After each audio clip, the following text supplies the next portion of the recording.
I'll find out. Hey. I'll find out for definite it's on. Let's not talk about the elephant in the room. Oh, I bet you've been waiting for me to get online to do that gag.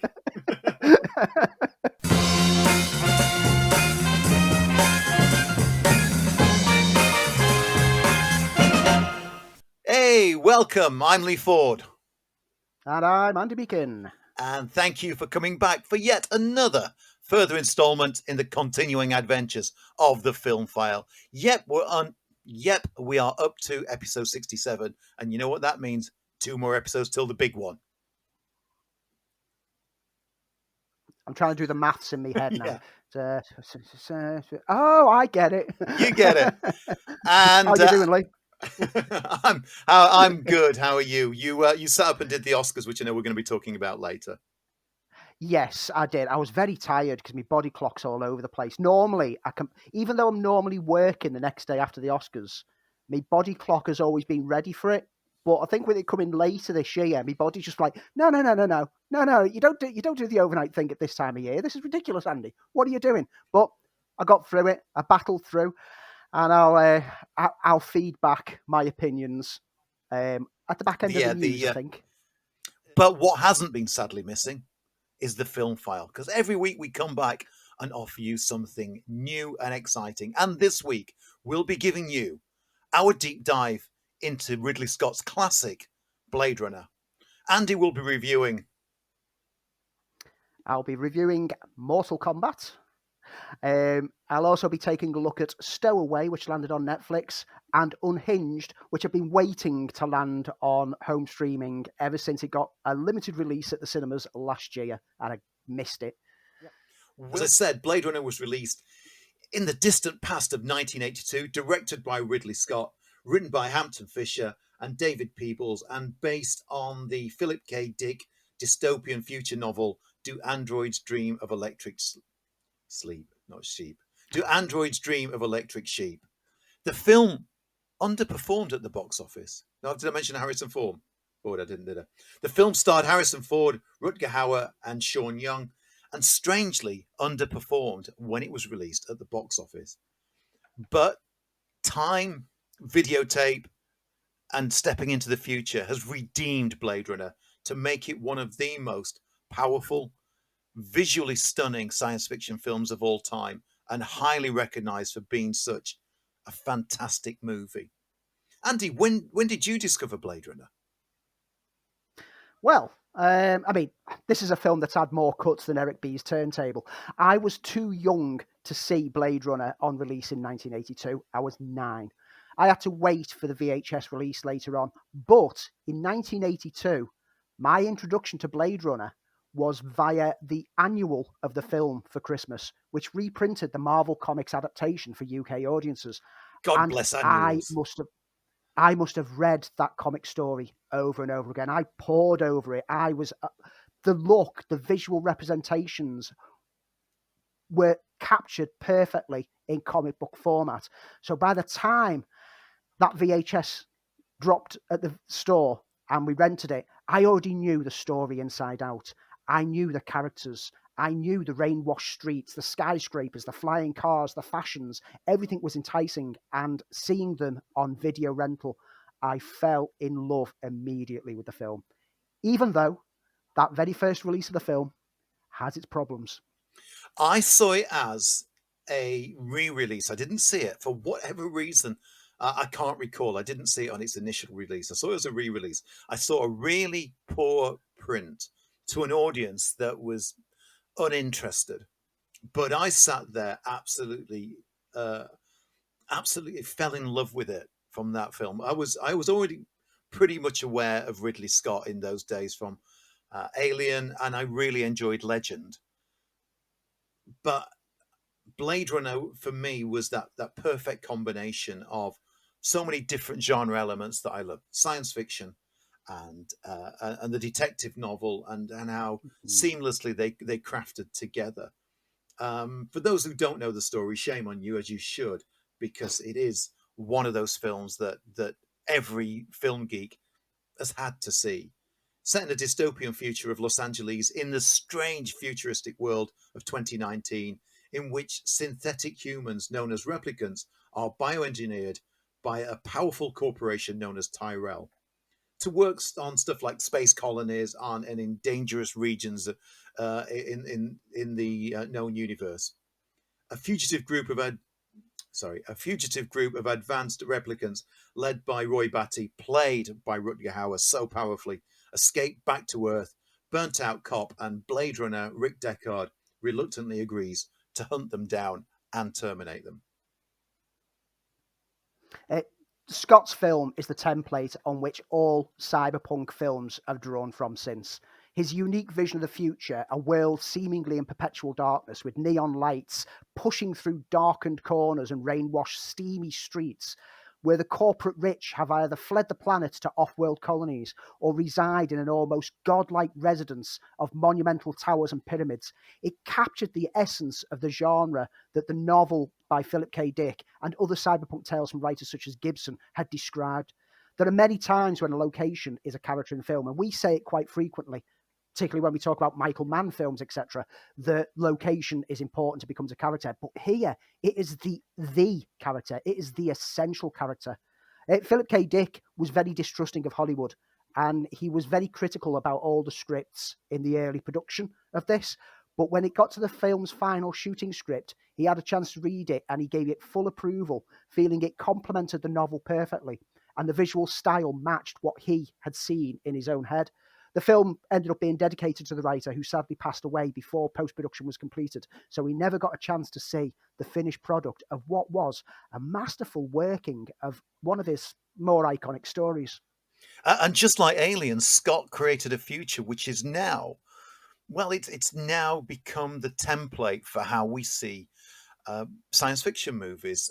Alien with its sort of down and dirty, functional world. And Blade Runner is the future that, strangely still, we all want. I mean, we want flying cars. We want the world of 2020. We want the world of 2019 as is. We want it to look futuristic. But it also had that neo-noir look. It felt like a 40s detective film. And Scott shot it as such. He shot it as a film noir. And that, to me, it gives it its timeless quality. Yeah, because I mean, he was influenced by his like Ridley Scott's own love of Japan. I mean, which he then delved back into with Black Rain.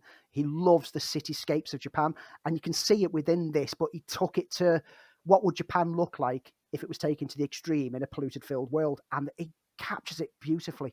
It stays, even though it was set in 2017, it still feels futuristic because it looks close to what we live in, but so different enough to make it its own entity.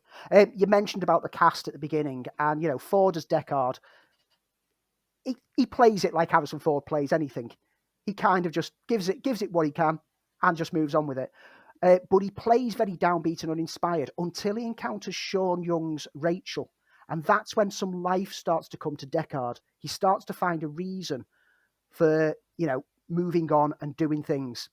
The rest of the cast provide a lot of life. Daryl Hannah is magnificent as Pris, William Sanderson as JF Sebastian, Joe Turkel as Tyrell, Edward James Olmos as Gaff, with city speak lines of dialogue that you kind of understand, but occasionally there's words that you go, what?